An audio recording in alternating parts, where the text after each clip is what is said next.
कैसे हो मेरे प्रोटॉन्स? फाइनली आप सब क्लास 10th में आ गए। देखकर अच्छा लग रहा है। क्लास 9th बहुत आसान था, हलवा था हलवा। अब क्लास 10th में मार्क्स ला के दिखाओ। घंटों तक रगड़ोगे फिर भी कुछ नहीं होगा। अगर तुमसे भी कोई ऐसा कह रहा है ना तो उस बेवकूफ पर 1% का भी भरोसा मत करना। अगर तुम चाहते हो 99% अचीव करना तो अपने पढ़ने और सोचने के तरीके बदलना होगा। कुछ ऐसे स्ट्रेटजी आज की इस वीडियो में आप सीखने वाले हैं।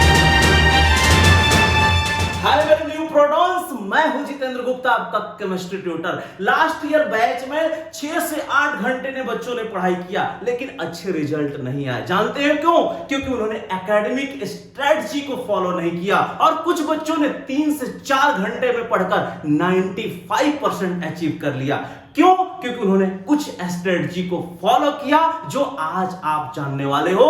नंबर फर्स्ट, अपना माइंड सेट बदलो। क्लास 9th मेरा कमजोर था, बेसिक वीक था, मैं पढ़ा नहीं था, स्कूल में समझ में नहीं आ रहा था, एकेडमिक ज्वाइन नहीं किया था, फॉरगेट इट। ऐसा आप सोचो कि ये जिंदगी का फर्स्ट सुनहरा पल है जो आप अपने करियर में उड़ान भरने वाले हो। Number second, smart study. आप क्लासरूम में फुल्ली फोकस करो कि आज क्या पढ़ाया जाए और घर में जाकर डेली प्रैक्टिस और उस पर फोकस करो। ऐसा नहीं करना है। फिजिकली प्रेजेंट हो लेकिन मेंटली आप बुक के पास नहीं रहते हो। आप कभी भी ऐसा न करें, क्योंकि अगर आप ऐसा कर रहे हैं तो आप खुद को धोखा दे रहे हैं, किसी को धोखा नहीं दे रहे हैं। अब बात करें नंबर थर्ड की, हाउ टू स्टडी।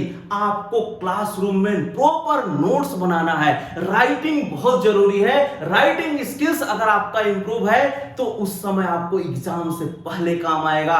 इसीलिए आपका खुद का नोट्स होना चाहिए। पहले आपको नोट्स पढ़ना है, देन एनसीईआरटी, इसके बाद क्वेश्चंस पेपर को सॉल्व करना है जो 5 साल पुराने हैं या जो आपको डीपीपी मिला है। अब बहुत सारे बच्चे सुपर हीरो बन जाते हैं। अरे मेरे को तो आता है, आधा क्वेश्चन करके छोड़ देंगे, उससे होगा क्या? कैलकुलेशन आपका वीक हो जाएगा और कैलकुलेशन वीक हो गया तो फिर क्वेश्चंस आपका फंसना तय है। सो आपको क्वेश्चंस को पूरा का पूरा सॉल्व करना है। Next, consistency.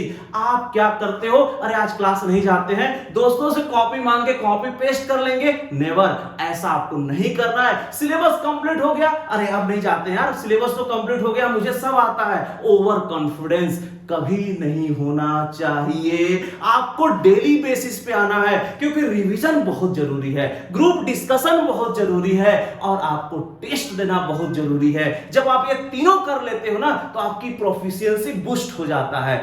अब मैं फिफ्थ बात करने जा रहा हूं, सम फिंगर टिप्स। आपके लाइफ में आपके लिए इंजॉय भी जरूरी है। अब इंजॉय का सेंस ऐसा नहीं है कि मोबाइल उठाया, रील्स स्क्रॉल करना, 2 घंटे तक रील्स चल रही है, टीवी में घुस गया तो टीवी ही चल रही, ऐसा नहीं। आप घर से बाहर निकलो, फिजिकली गेम खेलो या आपका कोई फेवरेट म्यूजिक है उसको लिसन करो। दूसरी बात, आप किसी से कोई कंपेयर मत करो। आप जैसा हो यूनिक हो, क्योंकि जब आप कंपेयर करोगे तो आप खुद अपने आप को वीकनेस फील करोगे।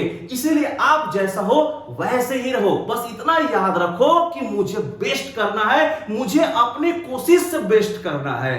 अब आज पार्ट 1 में आप क्या सीखोगे?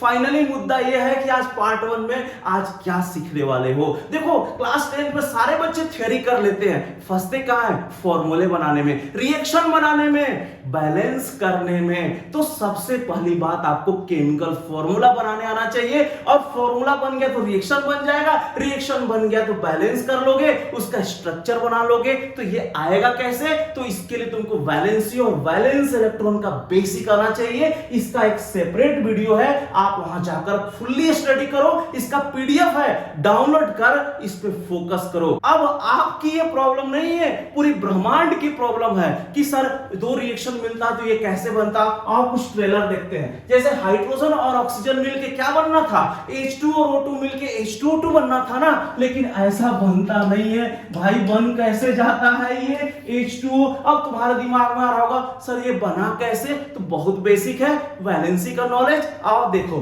हाइड्रोजन की वैलेंसी कितना होता है 1 और ऑक्सीजन की वैलेंसी कितना होता है 2। अब आप सोच रहे हो सर ये आया कैसे? अब ट्रिक याद करो, ग्रुप नंबर 1 तो वैलेंसी 1, ग्रुप नंबर 2 तो वैलेंसी 2, ग्रुप नंबर 13 तो +3, ग्रुप नंबर 14 तो +4 और ग्रुप नंबर 15 तो -3, ग्रुप नंबर 16 तो कितना हो -2, ग्रुप नंबर 17 -1, ग्रुप नंबर 18 सब मोह माया है, आप जानते हो। तो ग्रुप नंबर 16 था तो 2 लिख दिया, ग्रुप नंबर 1 था तो 1 लिख दिया। अब क्या करोगे?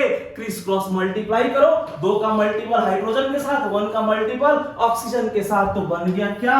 वाटर। दिमाग में फिट हुआ। सेम यहां आप बोलते हो कि मैग्नीशियम सर O2 के साथ रिएक्शन करके MgO2 बनाना चाहिए ना, लेकिन बनता नहीं है, तो क्या बनेगा? सिंपल देखो, मैग्नीशियम की वैलेंसी कितना 2, ऑक्सीजन की वैलेंसी कितना 2 और दोनों कैंसिल आउट हो गया, तो बनेगा क्या? MgO। नेक्स्ट देखो यहां पे कैल्शियम और क्लोरीन मिलके क्या बनाएगा? CaCl2। कैल्शियम कौन सी ग्रुप की वैलेंसी?